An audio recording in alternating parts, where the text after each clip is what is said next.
Right then, so once we come in, stunning motorhome by the way, very good layout for a good compact space. So we've touched on drainage points, so we know where to fill up the freshwater tank outside. The fresh tank is under here. We're draining the waste valve underneath at the back on the outside, and we can drain the boiler from inside the garage. Now the drain off point for the fresh tank, I've had a double check, and it is that cupboard just here. So if I get underneath here, there is a blue switch just there, that blue switch. Give that a twist and that will drain the water from your freshwater tank, nice and easy. So the main purpose for draining all the tanks is mainly colder months like winter. If you're not using a van and it's going to be sat, get all the water out, run the tap so it drains off completely, and you'll avoid any frozen tanks or taps, and it'll just effectively help stop any damage that may be caused to the vehicle.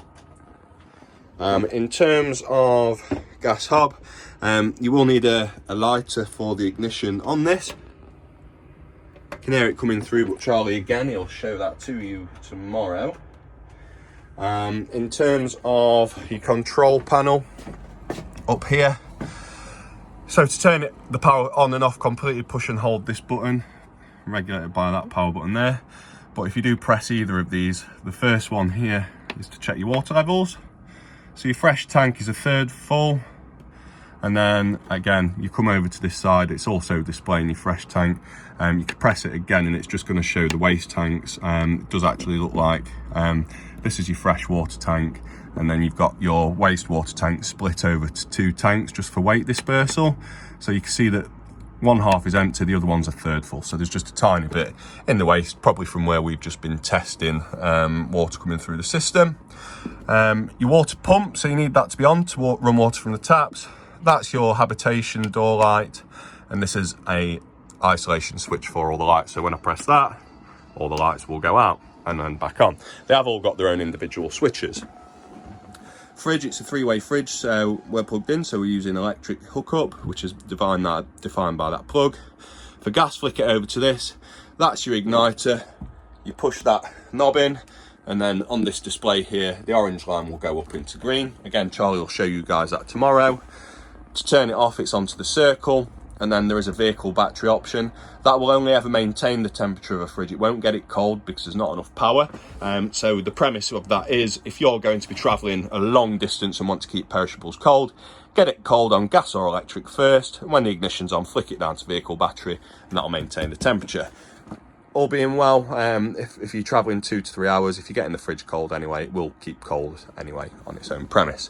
Your heating and hot water is done by the Truma Combi. So if you just want hot water, flick it to 40 or 60 degrees hot water. That'll just give you solely hot water on its own. Or if you just want heating, flick it down to just that flame.